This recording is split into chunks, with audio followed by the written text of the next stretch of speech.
Baik, pada kesempatan ini kita akan membahas hubungan kedelai dengan kanker, terutama kanker yang berhubungan dengan hormonal seperti kanker payudara, kanker ovarium, dan kanker rahim.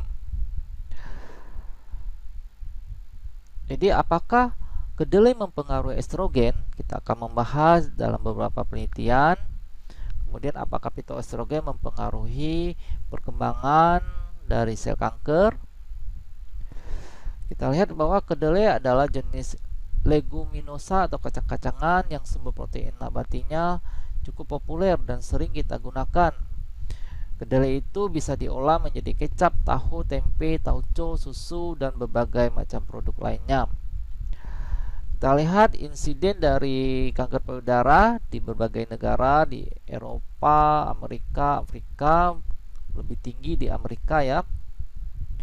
Kemudian, apakah seorang wanita yang mengkonsumsi kedelai akan meningkatkan dari perkembangan dari sel kanker payudara? Kita lihat penelitian meta-analisis. Meta-analisis adalah gabungan dari beberapa penelitian bahwa soy intake, jadi makanan kedelai, berasosiasi berhubungan dengan penurunan dari risiko kanker payudara pada premenopause 21% dan postmenopause 12%. Ini Helion 6 tahun 2020. Bahwa semakin kecil kita mengkonsumsi dari kedelai dapat mengurangi dari breast cancer risiko dari kanker payudara. Ini penelitian juga bahwa childhood and adolescent, anak-anak dan remaja yang mengkonsumsi kedelai akan mengurangi risiko dari kanker payudara. Di China terjadi penurunan risiko 49%, USA 28% dan 60%, dan di China 44%.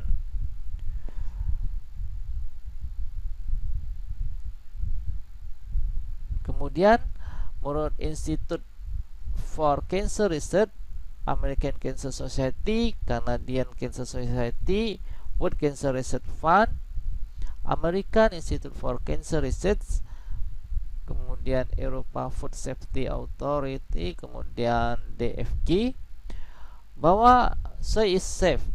Jadi kedelai itu aman untuk breast cancer, aman untuk pasien dari kanker payudara. Kemudian isoflavon tidak memiliki efek terhadap perkembangan dari sel kanker payudara. Menurut meta-analisis bahwa setelah makan kedelai terjadi penurunan risiko kekambuhan 16% dan kematian 26% dari kanker payudara. Kedelai terkait dengan kelangsungan hidup kanker payudara, bahwa asupan kedelai oleh pasien kanker payudara dikaitkan dengan peningkatan tingkat kelangsungan hidup. Menurut penelitian cancer, bahwa diteliti ada 6.000-an pasien kanker payudara. Kemudian dibandingkan yang mengkonsumsi sedikit, ternyata penurunan risiko kematian akibat kanker sebanyak 21% selama 9,4 tahun. Kemudian produk kedelai meningkatkan survival pada kanker paru. Kemudian kedelai melindungi tubuh terhadap kanker payudara. Jadi perlindungan dari produk kedelai untuk survival kanker payudara. Kemudian studi baru menunjukkan bahwa produk kedelai melindungi wanita dari kekambuhan kanker payudara. Jadi ada 9.000-an orang yang mengkonsumsi produk kedelai memiliki 25% lebih rendah risiko kekambuhan kanker dibandingkan yang mengkonsumsi atau menghindari produk kedelai atau sedikit. Jadi produk kedelai itu sebenarnya lebih bersifat protektif atau melindungi tubuh kita terhadap serangan kanker. Kedelai mengurangi risiko kekambuhan kanker payudara. Jadi kalau sudah kena, kita mengkonsumsi kedelai akan mengurangi kekambuhan Wanita postmenopause yang mengkonsumsi dari 42,3 mg isoflavon kedelai memiliki 33% penurunan risiko kekambuhan dibandingkan wanita yang makan kurang dari 15,2 mg per hari. Jadi isoflavon kedelai ini termasuk susu kedelai, tahu, edamame. Kemudian kita lihat menurut majalah Prevention oleh Bapak Susianto bahwa isoflavon adalah salah satu jenis fitoestrogen yang terdapat dalam kedelai, termasuk genistein, dextrin, bahwa setiap gram protein kedelai dalam makanan terbuat dari protein kedelai mengandung 3-4 mg isoflavon. Kemudian fitoestrogen yang bekerja yang mirip dengan hormon estrogen, namun fitoestrogen ini bersifat jauh lebih rendah daripada hormon estrogen. Beberapa fitoestrogen isoflavon diperkirakan bekerja lebih lemah, sekitar 100 hingga 100.000 kali lebih lemah dari hormon estrogen yang dibentuk tubuh secara alamiah menurut Messina. Kemudian fitoestrogen dapat memberikan efek normalisasi pada level estrogen. Jadi ketika seseorang memiliki level estrogen yang tinggi, mungkin didapatkan dari pil kontrasepsi, maka fitoestrogen dapat mengurangi dengan mengikat pada reseptor estrogen dan menghalangi akses dari estrogen yang lebih kuat. Namun sebaliknya, ketika seorang wanita memiliki tingkat estrogen yang rendah seperti pasca menopause, maka sifat lemah fitoestrogen itu akan mengembalikan estrogen dalam tubuh menjadi normal dan dapat meringankan gejala menopause. Jadi isoflavon atau fitoestrogen pada kedelai itu lebih menormalkan atau menyeimbangkan. Ketika tinggi akan diturunkan atau diseimbangkan, ketika rendah akan dinaikkan. Makanan dari kedelai dapat mengurangi risiko kanker payudara. Tidak ada bukti bahwa kedelai memberikan efek buruk terhadap pertumbuhan dan kesehatan reproduksi manusia. Tidak ada bukti yang menyatakan bahwa kedelai mengganggu kesuburan atau perkembangan seksual pada manusia. Ini ada penelitian bahwa asupan kedelai mengurangi risiko patah tulang pinggul. Kemudian makanan kedelai turunkan risiko kanker ovarium. Mereka yang mengkonsumsi 3 mg isoflavon per hari memiliki risiko 44% lebih rendah daripada wanita yang mengkonsumsi kurang 1 mg isoflavon. Jadi hubungan isoflavon, menopause dan kanker payudara, bahwa anti-estrogenik efek pada hormon estrogen yang berlebihan dapat menurunkan risiko kanker payudara pada premenopause. Efek estrogenik pada estrogen alami berkurang jumlahnya dan menguntungkan dalam mencegah penyakit kardiovaskular, osteoporosis, dan sistem vasomotor pada pre dan post menopause. Isoflavon zat anti kanker. Terdapat beberapa komponen dalam kedelai yang bersifat anti kanker, antara lain inhibitor protease, pitat saponin, pitosterol, asam lemak omega 3, dan isoflavon. Jadi mekanisme yang banyak diketahui anti kanker dari isoflavon adalah aktivitas dari antiestrogen yang menghambat aktivitas enzim penyebab kanker, aktivitas antioksidan, dan dapat meningkatkan fungsi dari kekebalan sel. Ini adalah ringkasan penyebab dari berbagai kanker menurut PCRM. Untuk kanker prostat, faktor risikonya adalah 2 gelas susu sapi dapat meningkatkan 60% dari kanker prostat. Kemudian 35 gram dari protein hewani meningkatkan 32% kanker prostat. Kemudian 400 mg kalsium suplemen dapat meningkatkan 51% kanker prostat. Jadi bagi saudara yang mengkonsumsi suplemen kalsium, hati-hati.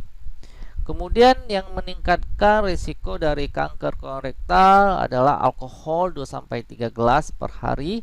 Kemudian 50 gram dari daging olahan. Kemudian daging merah 120 gram dapat meningkatkan 28% kanker kolorektal. Kemudian makanan yang menurunkan risiko dari kanker payudara adalah sayuran yang hijau, kemudian buah-buahan, kemudian Carotenoid vegetable, sayuran yang berwarna orange seperti wortel, labu yang berwarna jingga.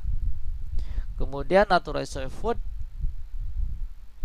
Kemudian tomat produk yang berwarna merah juga dapat mengurangi risiko breast cancer. Kemudian makanan yang meningkatkan dari kanker lambung atau gastris, ada western diet seperti fried chicken, hamburger, keju, dan lain sebagainya. Kemudian untuk semua kanker, pencegahannya adalah dengan pola hidup sehat, olahraga, makan yang sehat, tidur yang cukup, pikiran yang bahagia. Ini adalah makanan yang dapat menurunkan risiko dari breast cancer atau kanker payudara yang berwarna beta orange.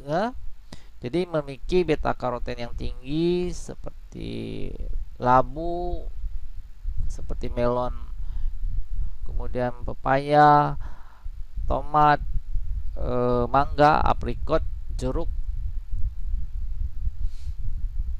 Kemudian kita lihat sedikit lagi untuk breast cancer.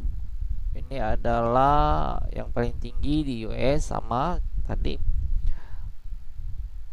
Kemudian western diet itu dapat meningkatkan risiko dari breast cancer seperti meat, fish, dessert, bread, and meal. Kemudian ketika berat badan kita naik dapat meningkatkan estrogen activity sehingga membuat terjadi pertumbuhan dari sel kanker. Kelebihan berat badan, kemudian makanan yang banyak lemak, yang rendah serat dapat meningkatkan estrogen activity sehingga membuat sel kanker bertumbuh banyak. Jadi ini ada penelitian 48.000 sekian orang bahwa yang mengkonsumsi 20% lemak, sayuran, fruit and grains,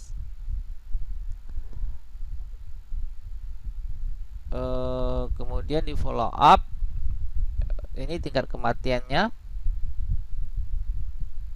kemudian hubungan dengan breast cancer dengan kedelai, bahwa intake dari kedelai 29% menurunkan dari risiko breast cancer.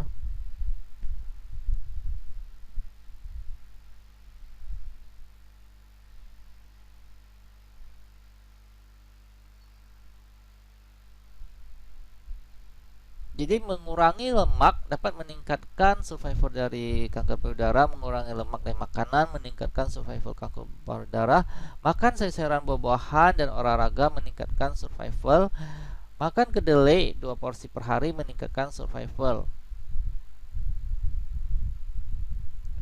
Jadi hubungan lemak atau protein hewani, lemak jenuh dapat meningkatkan sel kanker menjadi bertumbuh. Jadi maintenance vegan dapat membuat sel kanker itu tidur dan dapat membuat sel kanker itu mengecil, bahkan mati. Dengan strategi nutrisi vegan kita dapat melawan sel kanker, karena sel kanker itu dapat bertumbuh karena ada kolesterol yang disuplai dari protein hewani, karena di makanan nabati tidak ada kolesterol. Terima kasih, semoga bermanfaat.